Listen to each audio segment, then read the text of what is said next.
This is KCCK's Culture Crawl. I'm Dennis Green, and my guests today are with the Five Seasons Chamber Festival, which is coming up in a couple of weeks in Cedar Rapids.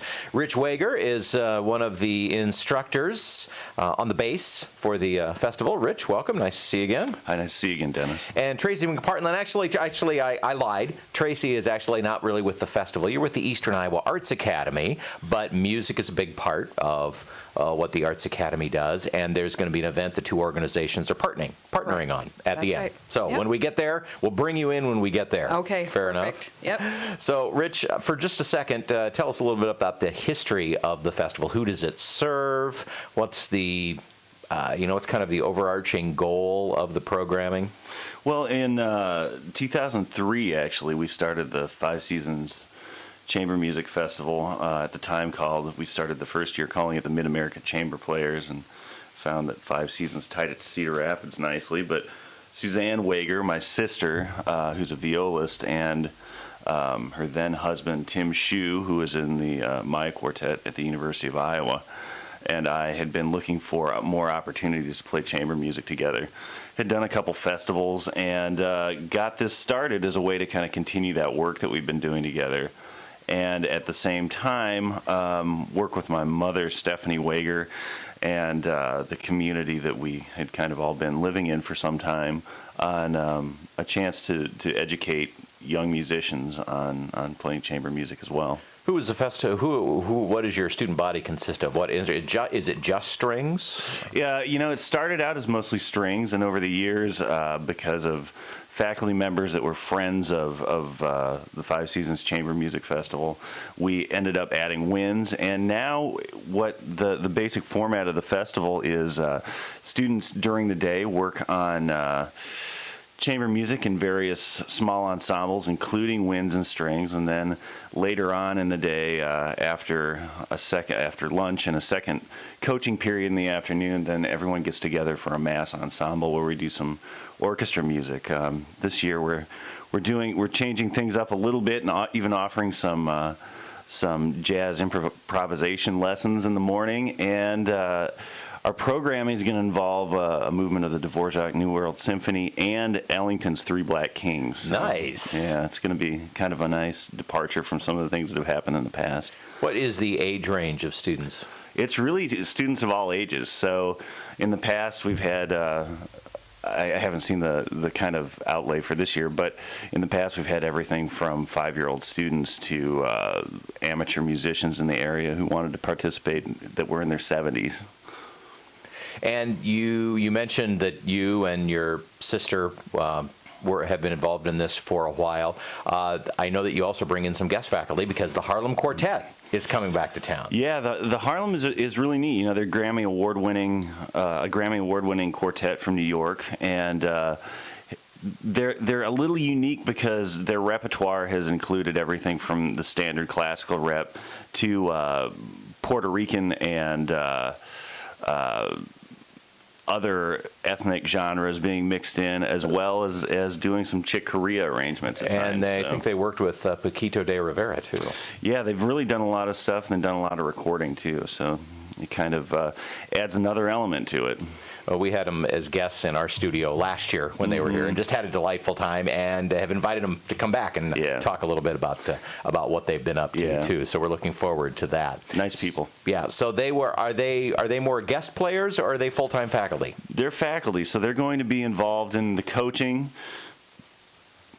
in performance as well, and that's on the 26th. That's kind of our new showcase that lets us do a couple things.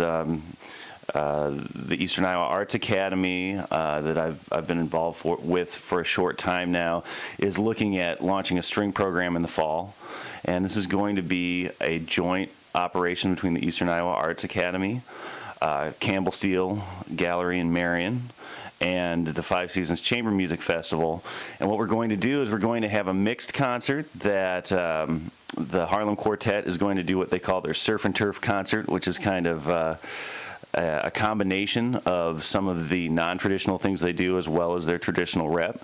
And then we're going to add the Five Seasons Chamber Jazz faculty to that, including some of the people that will be playing on the Ellington piece, and have kind of a nice concert that I would describe as a mix of kind of chamber music of all periods and styles. And the ensemble that's going to be joining the quartet, that's you, that's Pat Smith, that's Lynn Hart, a lot of very familiar names to our KCCK listeners. Natalie Brown will be joining us. That kind of incorporates the string end of things as well. And we will be offering some jazz improv add-ons to the Five Seasons Chamber Music Festival. One of the big highlights of that will be Lynn Hart is going to be discussing Coltrane's modal jazz or blues improvisation techniques. So Tracy McPartland with the Eastern Iowa Arts Academy. So this is a partnership that's kind of beginning. Sounds like Rich is kind of your link between. He's been part of your faculty and then part of the Five Seasons Chamber faculty as well. Tell me what led to the impetus to want to create a string program for the EIAA.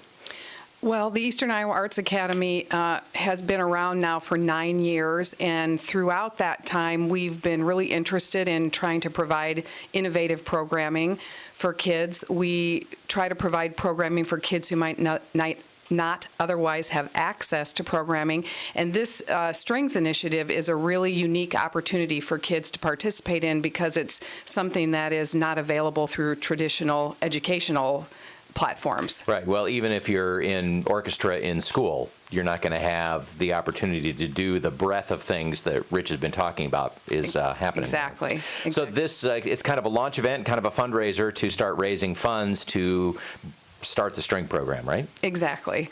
So we're really excited to be partnering with all the groups involved to raise some awareness and some interest in the strings program and get a really good kickoff for it. Well, I don't think you can get a better kickoff than the Harlem Quartet with these cats. No kidding. It'll be awesome. So we jumped ahead just a little bit because, Rich, you have some finale concerts that involve the students getting to show off what they've learned as well, and those are just the days preceding the 26th, correct? Yeah, that's right. On the 24th, what we do is we have ensemble concerts, and that's kind of split into two things. All the concerts other than the Campbell Steele concert will be at the Big Chapel at Mount Mercy University. On the 24th at 5 p.m., the flutes and the harps go.